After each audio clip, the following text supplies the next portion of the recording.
सरकार ने LPG gas cylinder की कीमतों में इजाफे का ऐलान कर दिया। इस वृद्धि के साथ सामान्य उपभोक्ताओं के लिए 14.2 किलोग्राम यानी घरेलू गैस सिलेंडर की कीमत 803 रुपए से बढ़कर 853 रुपए हो जाएगी।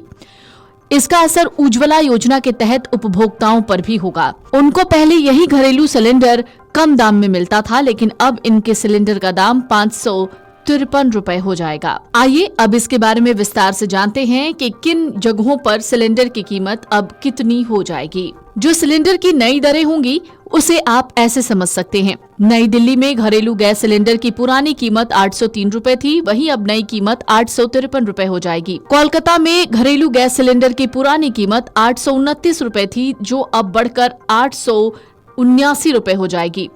मुंबई में गैस सिलेंडर की पुरानी कीमत 802 रुपए 50 पैसे थी, अब वही बढ़कर 852 रुपए 50 पैसे हो जाएगी।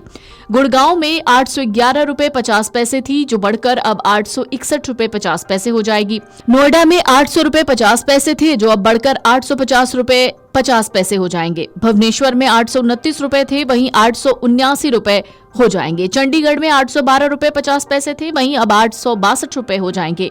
हैदराबाद में 855 रुपए कीमत थी गैस सिलेंडर की, जो अब 905 रुपए हो जाएगी। सामान्य उपभोक्ताओं के लिए 14.2 किलोग्राम वाले एलपीजी सिलेंडर की कीमत 803 रुपए से बढ़कर 853 रुपए हो जाएगी और उज्ज्वला योजना के तहत उपभोक्ताओं के लिए 14.2 किलोग्राम वाले सिलेंडर की कीमत 503 रुपए से बढ़कर 553 रुपए हो जाएगी। आम जनता को महंगाई के मोर्चे पर एक और बड़ा झटका लगा है। एलपीजी गैस सिलेंडर की कीमतें बढ़ गईं। अब आपको बता दें कि 50 रुपए प्रति सिलेंडर बढ़ोतरी हुई है। केंद्रीय पेट्रोलियम मंत्री हरदीप सिंह पुरी ने सोमवार को वितरण कंपनियों की ओर से रसोई गैस या एलपीजी की कीमत में 50 रुपए प्रति सिलेंडर की बढ़ोतरी किए जाने का ऐलान किया।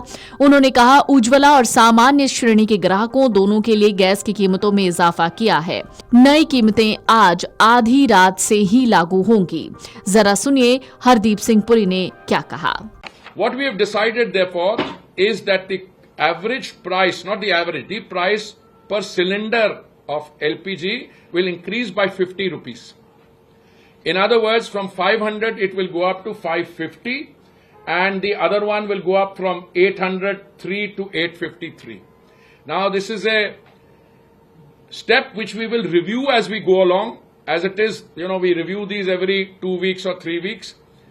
And therefore the excise duty that you have seen increase is not to go on to the consumer on petrol and diesel. As I kept telling you, that excise increase is intended to compensate the oil marketing companies for the 43,000 crore that they have incurred as a loss on the gas part of it.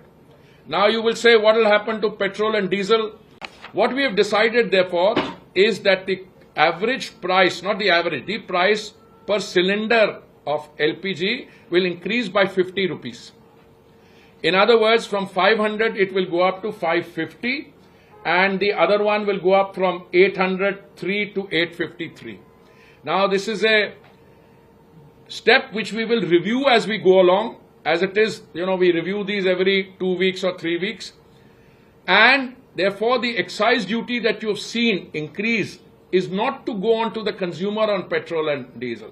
As I kept telling you, that excise increase is intended to compensate the oil marketing companies for the 43,000 crore that they have incurred as a loss on the gas part of it.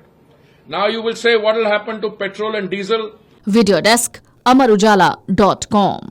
अगर आप ये video YouTube पर देख रहे हैं तो हमारे channel को सब्सक्राइब कर बेल आइकन दबाएं और Facebook पर देख रहे हैं तो हमारे पेज को लाइक करें। 8 मिलियन प्लस सब्सक्राइबर, आपके इस भरोसे के लिए बहुत धन्यवाद।